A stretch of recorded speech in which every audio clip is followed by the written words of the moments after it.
তো ফ্রেন্ডস এখন দ্বিতীয় অ্যাপটি ইউজ করে ভিডিওটিকে আরও আকর্ষণীয় করবো। তো ফ্রেন্ডস তার জন্য আমি ব্যাগে চলে যাব। ব্যাগে চলে যাওয়ার পর তো ফ্রেন্ডস আমার দ্বিতীয় অ্যাপটিতে ক্লিক করব। তো ফ্রেন্ডস তার জন্য দ্বিতীয় অ্যাপটিতে ক্লিক করলাম। দ্বিতীয় অ্যাপটিতে ক্লিক করার পর এই অ্যাপটির ইন্টারফেস সামনে আসবে। তো ফ্রেন্ডস ভিডিও এই অপশনে ক্লিক করবেন। এই অপশনে ক্লিক করার পর প্লাস আইকন এই অপশনে ক্লিক করবেন।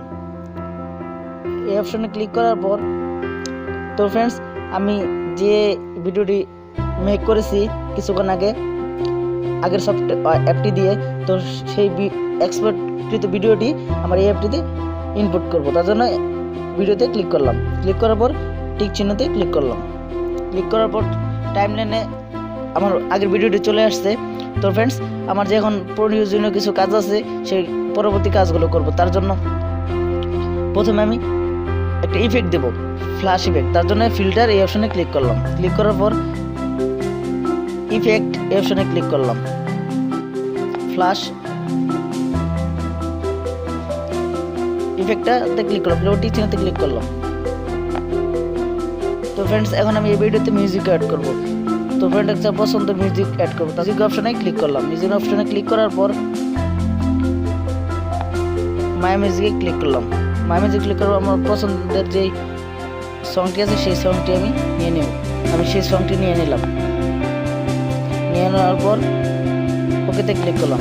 এখন কিছুক্ষণ প্লে করব।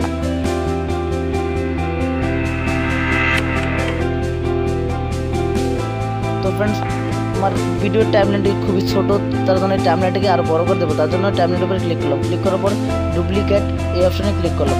তো ধীরে ধীরে আমার টাইমলাইনটি বড় হবে। তো ফ্রেন্ডস এখন প্লে করা যাক।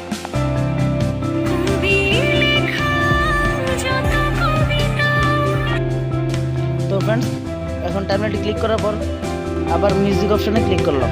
মিউজিক অপশনে ক্লিক করার পর আপনার সংটা যতটুকু প্রয়োজন ততটুকু রাখবেন না, বাকি অপশনে কেটে ফেলবেন। তার জন্য সঙ্গের উপর ক্লিক করবেন। ক্লিক করার পর স্লিপ অপশনে ক্লিক করবেন। ক্লিক করার বাকি অপশনও ডিলিট করে দেবেন। ডিলিট অপশনে ক্লিক করবেন। বাকি অপশন ডিলিট হয়ে যাওয়ার পর ওকে বাটনে ক্লিক করবেন। চাইলে আপনি আপনার প্রয়োজনীয় স্টিকারগুলো দিতে পারেন। তো আমি আমার কিছু প্রয়োজনীয় স্টিকার দেবো, তার জন্য স্টিকারের উপর ক্লিক করলাম। তারপর গ্যালারিতে ক্লিক করলাম। গ্যালারি ক্লিক করার পর তো ফ্রেন্ডস যে নামটা এডিট করা আছে সেই নামটা আমি আমার এখানে দিয়ে দেবো।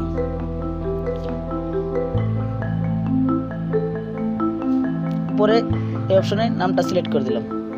সিলেক্ট করার পর তো ফ্রেন্ডস আমার ফেসবুক পেজের যে আইকনগুলো আছে, তো আমার সেই ফেসবুক পেজের সেই আইকনগুলো স্টিকার হিসেবে সিলেক্ট করে দিলাম। তার জন্য সিলেক্ট অপশনে এই আইকনগুলোতে ক্লিক করলাম।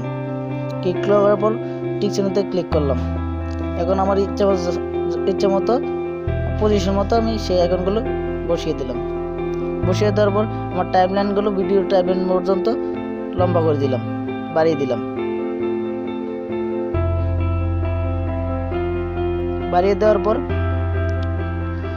আরও কিছু প্রয়োজনীয় স্টিকার দিতে পারি। তার জন্য স্টিকার অপশনে ক্লিক করলাম। স্টিকার অপশনে ক্লিক করার পর এখানে ফ্রেন্ডস আরও কিছু স্টিকার আছে।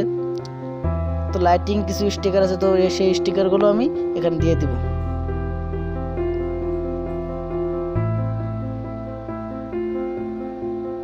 তাদের স্টিকারগুলোর উপরে ক্লিক করলাম। ক্লিক করার পর পজিশন মতো আমার সেই স্টিকারগুলো বসিয়ে দেব।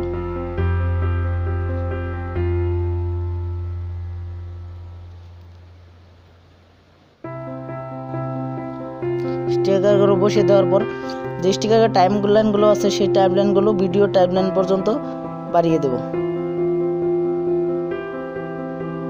বাড়িয়ে দেওয়ার পর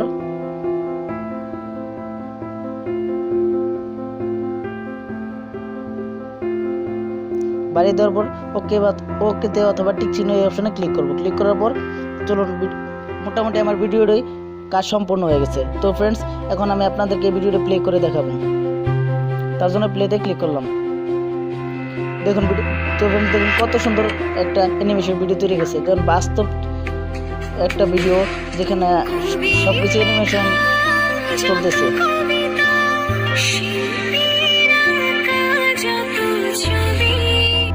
তো ফ্রেন্ডস এইভাবে আপনি স্টিল ফটো দিয়ে আকর্ষণীয় অ্যানিমেশন ভিডিও তৈরি করতে পারবেন, অথবা ফেসবুক স্ট্যাটাস ভিডিও তৈরি করতে পারবেন।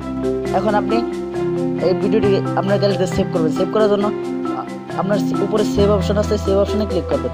সেভ অপশনে ক্লিক করার পর সেভে ক্লিক করবেন। ক্লিক করার পর আপনার রেজুলেশন অনুযায়ী এক্সপোর্ট করবেন। ধরুন আমি 720 এই রেজুলেশনে অ্যাকসেপ্ট করলাম।